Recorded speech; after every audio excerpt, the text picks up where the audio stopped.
considered Islam a complete code of life اور اقبال کے خیال میں ایک سیپریٹ اسٹیٹ اسی لیے ضروری تھی کہ مسلمس اسلام کو اس سیپریٹ اسٹیٹ میں امپلیمنٹ کر سکیں.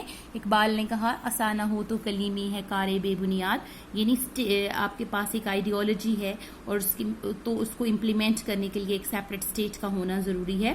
He advised the Muslims to understand their real position and shed away their mental confusion and get united. He clarified the glorious image of Muslim Ummah. Iqbal کا خیال تھا کہ سیپریٹ اسٹیٹ کا حصول اس لیے بھی ضروری ہے کہ this separate state will prove to be the cradle of Islamic culture and civilisation.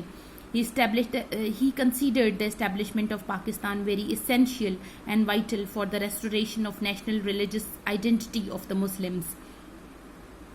Iqbal نے کہا کہ سول اور میٹر اسلام میں ایک ہیں، یہ الگ الگ نہیں ہیں. He said Islam guides the mankind in every aspect of worldly life and therefore must be enforced in an Islamic state as a code of life.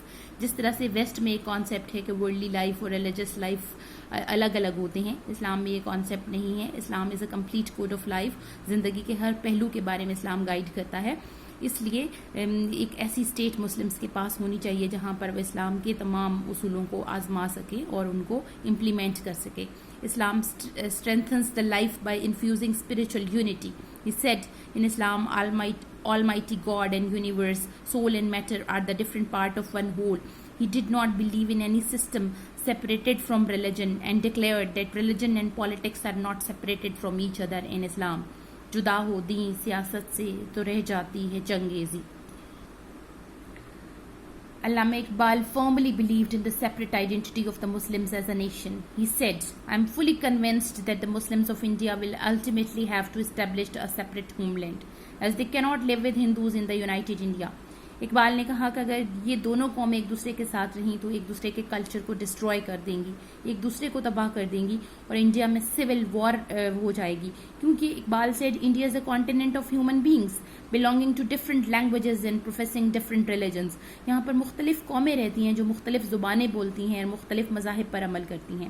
اگر ان لوگوں کو مجبور کیا جائے کہ وہ ایک انڈیا کو ہوموجینس سمجھا جائے اور ایک کانسٹیٹیوشن کے تحت انہیں رہنے پر مجبور کیا جائے مختلف قوموں کو، تو it means to prepare them for civil war. I therefore demand the formation of a consolidated Muslim state in the best interest of the Muslims of India and Islam. Iqbal نے الہ آباد ایڈریس 1930 میں یہ ڈیمانڈ کیا کہ at least north west India میں Muslims کو separate state دے دی جائے، کیونکہ مسلمس کی ایک سیپریٹ مسلمس کی فائنل ڈیسٹنی نظر آ رہی ہے. مجھے لگ رہا ہے کہ یہاں نارتھ ویسٹ انڈیا میں مسلمانوں کی ایک سیپریٹ اسٹیٹ بن جائے گی. Iqbal believed in federal system and he thought it as an ideal system for India in the prevailing conditions. Iqbal کا خیال تھا کہ کیونکہ ہندوستان میں ڈفرینٹ کمیونٹیز اور ڈفرینٹ نیشنز آباد ہیں، وہاں پر unitary form of government successful نہیں ہوگا. Federal form of system should be implemented in India. Iqbal نے کہا فیڈرل فارم آف گورنمنٹ کیا ہوتا ہے آپ کو شاید نہ پتہ ہو. فیڈرل فارم آف گورنمنٹ جس میں سینٹر اور پروونسز ہوتے ہیں اور کچھ پاور سینٹر کے پاس ہوتی ہیں، باقی تمام پاورز پروونسز کو دی جاتی ہیں اور maximum powers are given to provinces in federal form of government. Iqbal نے کہا کہ unitary form of government is inconceivable for India.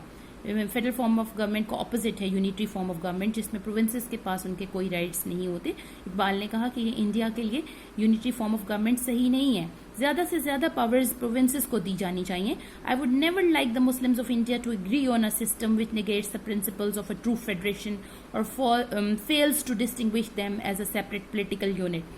In this way only the Muslims of India will have maximum opportunities of development and in return would be able to render best services for the defense of the country against foreign invasion, be that invasion one of ideas or of guns. Iqbal کا یہ خیال تھا کہ Muslims کے لیے unitary form of government بالکل صحیح نہیں ہے، فیڈرل فارم آف گورنمنٹ ہونا چاہیے تاکہ وہ اپنے رائٹس حاصل کر سکیں. علامہ اقبال کا الہ آباد ایڈریس بہت سگنیفیکنس کا حامل ہے، بہت اہمیت کا حامل ہے مسلمس کی فریڈم اسٹرگل میں.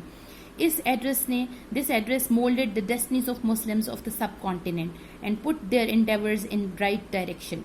علامہ اقبال's presidential address further clarified the two-nation theory. Iqbal نے کہا I have been a staunch advocate of putting an end to religious prejudices and distinctions from the country. لیکن اب میں کنونس ہو گیا ہوں کہ protection of separate national identity is in the best interest of both Hindus and Muslims. آپ نے مزید کہا کہ it was the prime duty of all civilised nations to show it most regard and reverence for the religious principles. Iqbal کا خیال تھا کہ جو مہذب قومیں ہوتی ہیں وہ دوسری قوموں کے مذہبی اور سیاسی حقوق کا احترام کرتی ہیں.